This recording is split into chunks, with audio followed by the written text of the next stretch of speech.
Most people think that to have an orchard you need acres of land, but even the smallest garden can accommodate 5, 10 or more fruit trees. And once they're planted, they will fruit for years to come. Today I'm at one of the world's most prestigious fruit tree suppliers to learn how to create a micro orchard for any space. Steph, we've come at the right time, haven't we? What a beautiful day and what a beautiful time of year to be here. Now, it's true, isn't it? There are literally fruit trees for any shape or size of garden. Absolutely, and it's a common misconception that fruit trees have to be big.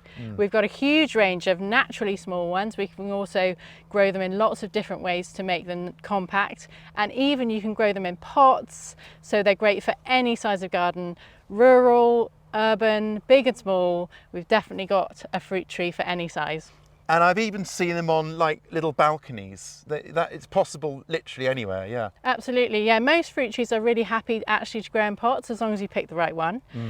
So they're great pot growing subjects. Yeah. And how do you keep them small? It's different sort of ways of training them, I guess. Yeah, so there's a number of different ways we can do that. So by pruning, by picking a naturally small dwarf or columnar, which is upright variety, or by using and selecting a dwarf rootstock.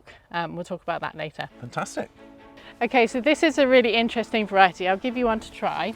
It's a great colour, isn't it? Look at that. It is. Take a bite and tell me what you think. Oh wow! It's pink inside. That's incredible. That's such a strong colour. It is, yeah, it is. It just shows the diversity of apples that you can get out there. White fleshed, red fleshed, different flavours, different colours, different sizes.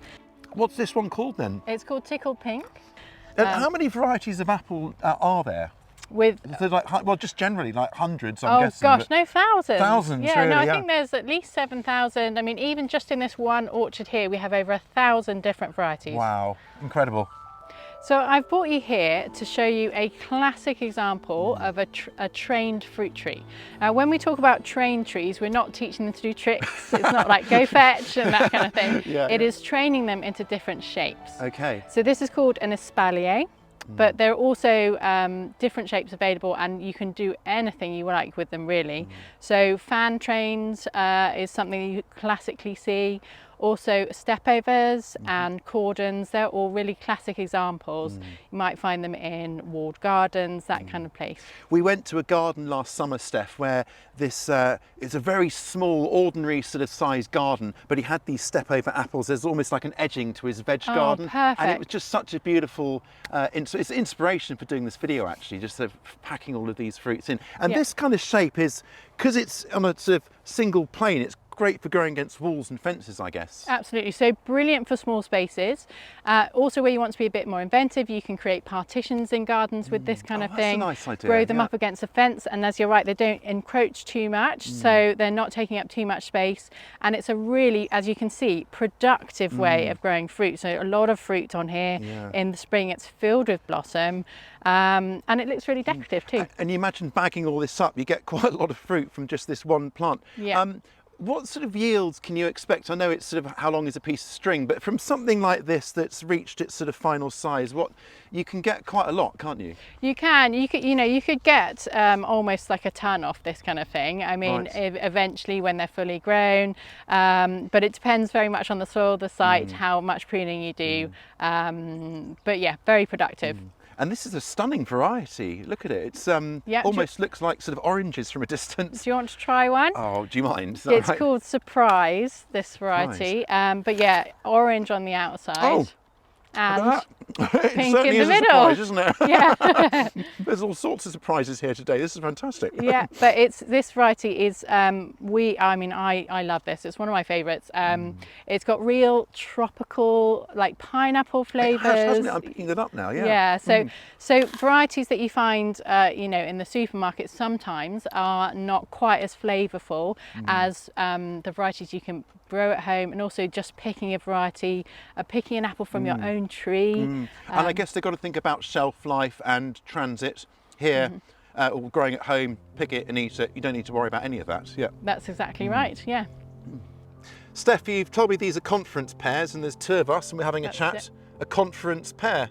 Oh, love it. Sorry. That is fantastic. I've not heard that one before, actually. Well, I'm sure there must be lots of puns with fruit. But anyway, We'll definitely use it again. tell me what's going on here. So you said this is 20 years old. It seems, wow, it's quite hard to believe because it's so small. That's it. So a great way to keep trees smaller, fruit trees, if you want to, is by doing a bit of pruning. And it's something that you should not be afraid of doing. I think a lot of people are worried about it. It's a bit of a dark art kind of feel about it, isn't there? But it shouldn't be intimidated. Not at all. No, certainly apples and pears, they're really easy subjects. They love a good prune, actually.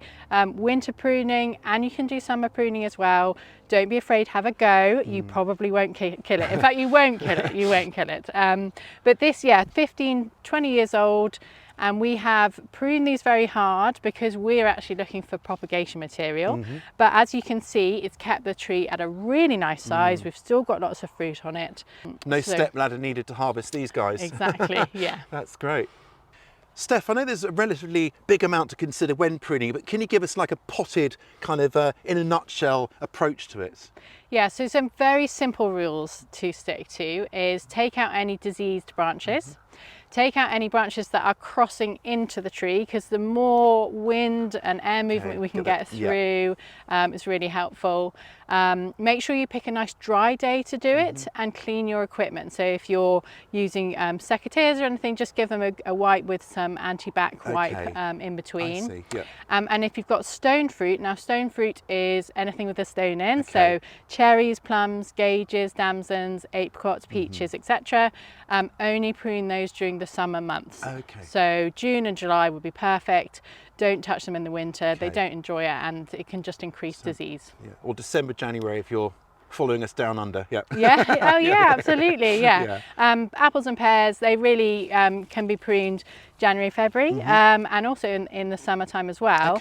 And if you are doing training with your fruit trees, so for example, a spalier or a fan or exactly, then what's really important is that you do summer prune those, and that's apples and pears. And that way you don't get such vigorous growth, and you can maintain the really nice shapes that you see with those forms. Gotcha. Yeah. So this is another great way of growing fruit in a small area, and these are cordons.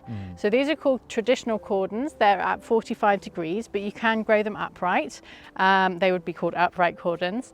And they're a really great way of getting quite a lot of varieties in a small area. Yeah, I was going to say, because looking at them, they look, what, 80 to 90, so like 3 foot apart, 90 centimetres? Yeah, absolutely. And you can go closer if you want to. Wow. And all of this extension growth is just very simply pruned back, so cut them off in the winter, on the summer, down to about sort of 3 or 4 inches coming off from the stem, and you end up with this wonderful collection of your fruit all along the bough here. So nice and productive, keeping the trees really small. So a great way to grow in a smaller area. That's the definition of productivity here. It's like literally crammed all the way along. It's insane. That's it, absolutely. So brilliant on a back fence maybe, something like that. Yeah, really good. And for most fruits that are against a fence, are we wanting to face the kind of midday or afternoon sun? Is that the best? Ideally, yeah. You can grow apples on north-facing fence, or maybe like a Morello cherry. But really full sun or semi-shade, which would be either afternoon or morning. I see, yeah. God, that's quite something, isn't it? It's like gorgeous, tiny. Yeah. We're crouched down, Steph. These can't be much more than, what, 3 foot tall. These are remarkable. What have we got here? So this is a variety called Ballerina Samba, and it is a naturally dwarf tree. So we're not growing on any special root stocks or anything. It is just naturally straight up, the tiny. whole thing is the same plant. So not only is it small, it is also very, very narrow for an apple tree. So it just shows that you don't need a lot of space. So these can be grown in any size of garden, and they're going to be not needing any pruning. They're just really going to stay small, and they're really great subjects for growing in pots. So you can grow these on a balcony, and they're not going to get too weighty, and they're not going to take up too much space. So there's so much choice. So Ballerina is a type of apple. So there's actually quite a few different varieties of Ballerina then. So you can have quite a good mix then. Yeah, you can have a little collection. So we call this a columnar apple type tree. So you can also get columnar pear trees, for example, obelisk is a really nice variety. You can get columnar cherry trees, so Celeste would be a great variety. Again, they don't take up too much space, and you can get columnar crabapple trees as well, so Laura and Aros. Again, nice and upright, so really nice features. Yeah, lovely. And you really would have your own little orchard then of different types of fruits as well. A lovely collection. That's it, Lovely. yeah. So these apples are really small. Is this a crab apple? It is a crab apple, yes, exactly. So it's in the apple family, but it is an ornamental apple rather than a fruiting apple. Although some people do eat them, but they are very high in tannins, very astringent. But they're good for jams and stuff, and jelly, well, jellies, aren't they? Jams, jellies. Some people pickle them. They're quite nice with pickle. You can also juice them, so make quite a tart juice, but quite a nice juice. And you know, crab apples, they have so many different features, as do fruit trees.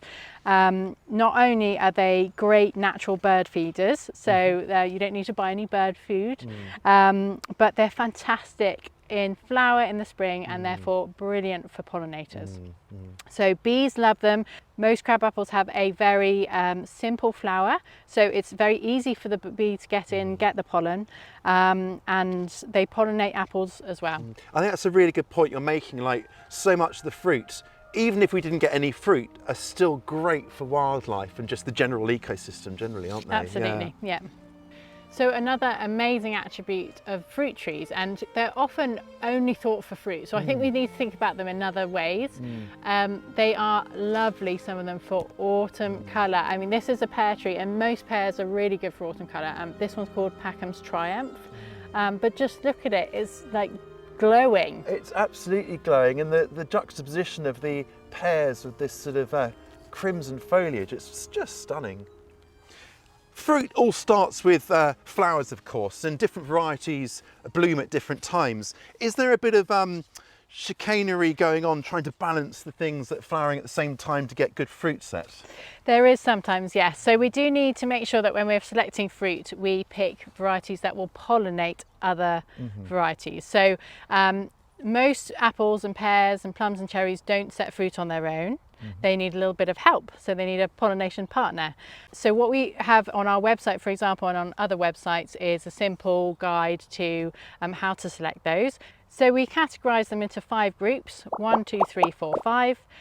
So if a variety pollinates in group 3, then for example, then you would pick an either 2, a 3 or a 4. Okay, go either side slightly. Yeah. Absolutely, so one either side or the same pollination group. Okay. Or, to make it simple, is we do have a range of self-pollinating varieties. So we call them self-fertile, and they don't need any other pollinating partners. They will set crop on their own, so we can just make it nice and simple. And could you have just one tree on its own, or do you need the same variety that's self-fertile, or would you just have the one tree and it would take care of itself? You just have the one tree, One yeah. tree. So one apple tree, a great variety, for example, would be Scrumptious. Pear Conference, that's self-fertile, so that will set fruit on its own. A lot of people have Plum Victoria, again, that's self-fertile, so it will be cropping all on its own. It doesn't need any help at all. Well, that's a really good tip if you're starting out. Let's just go for the self-fertiles. Yeah, absolutely. Keep it simple. And I guess in a sort of more dense urban area, there'd be trees potentially dotted around in different gardens, so you could in some cases get away with a sort of, if there's one in the next door's garden, I guess. And it's very likely in an urban setting. Necessarily know which group that is, so yeah. Yeah, no, but in an urban setting there's usually enough pollen around, so you probably don't need one, and they should just set a crop on their own. Right. So it should be absolutely fine. Okay. Yeah. So we looked at different ways of training fruits and different sizes, and this here you're saying is the other way of keeping trees kind of smaller for like a micro orchard.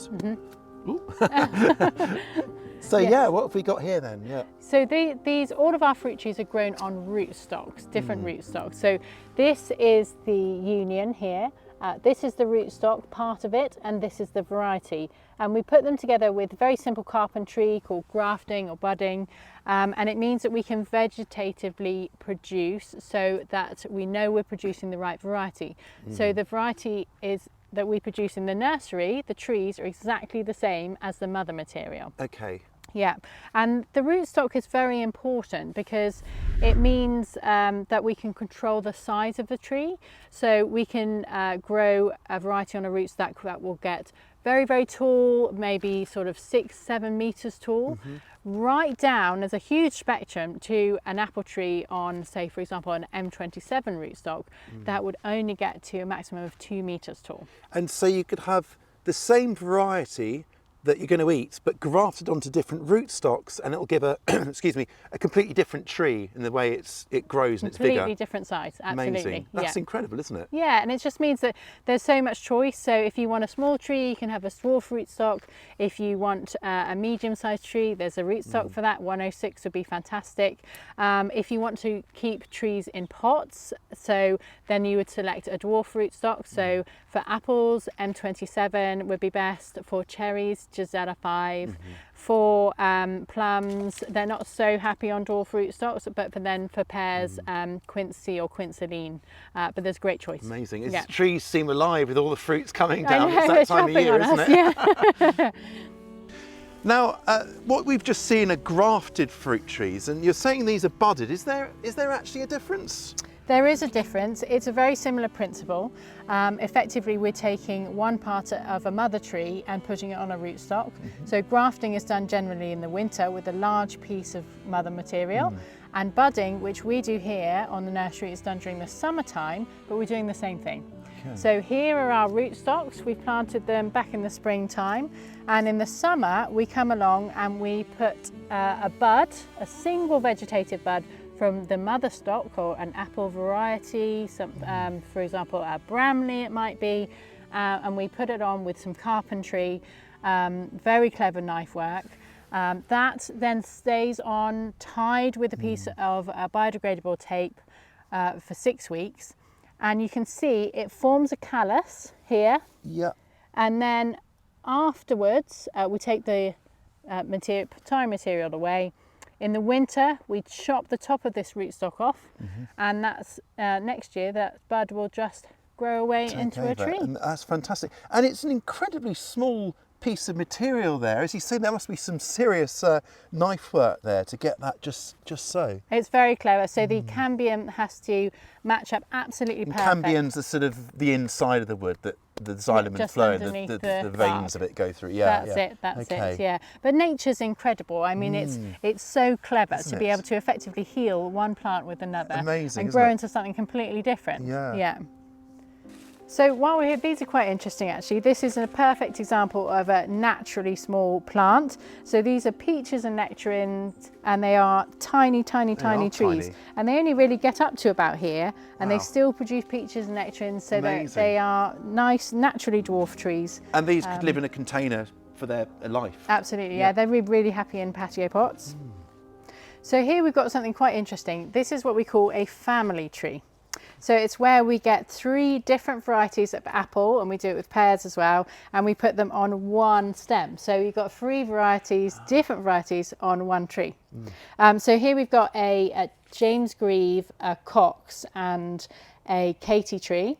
And we graft them all together. So if you're short on space or you just want to have lots of different varieties on one tree, you can have as many as you like. That's really impressive. I love the fact 3 varieties on one tree. Do you have to be careful about what you're selecting so that they're either flowering at the same time or one doesn't take over? Or what? Yeah, and that's really important actually, and we do that on the nursery for you, so you don't have to be too worried. We select varieties so they all pollinate each other, so they're pollinating at the same time, but also, and most importantly, that they're all of the same vigor, because otherwise if you put any varieties on with any, some will grow a bit more or more vigorously than others, and then they can take over the tree.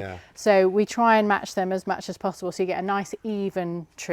And also a spread of picking. So you get some, so for example on this one, the Katie would crop first in early September, then you'd get James Grieve, which would be sort of mid-September, and then a little later on you'd get Cox would be ready. So it's such a good idea, because sometimes you don't want hundreds of one variety, you just want 10 or something, and you're spreading it out. It's a great idea, it really is. Now it's probably quite advanced fruit growing, but You could try this at home if if a little bit of research, and you could play around with it. It could be quite fun, I guess. But you need to have that knowledge of the vigour, I guess, is most important, that they're not going to take over and so on. Yeah, but do, I mean, have a go. Grafting and budding, they can be quite fun to try. You can buy rootstocks out there, you can get hold of some material yourself, or you might have it in the garden. There's lots of YouTube videos available to learn, and just have a go. Yeah. Giving us an idea for our next video, actually. Okay, well, yeah, might be seeing you soon. Wow, there's a few fruits here. There certainly is. We've actually got an apple festival this weekend. We've got 300 varieties. Timed our visit perfectly. Yeah, you have, yeah. Well, thank you so much for having us today. I'm really inspired to do more with my little orchard ambitions and get planting. And I know lots of people who have watched this will be really inspired to give it a go. So thank you so much, Steph. You're welcome.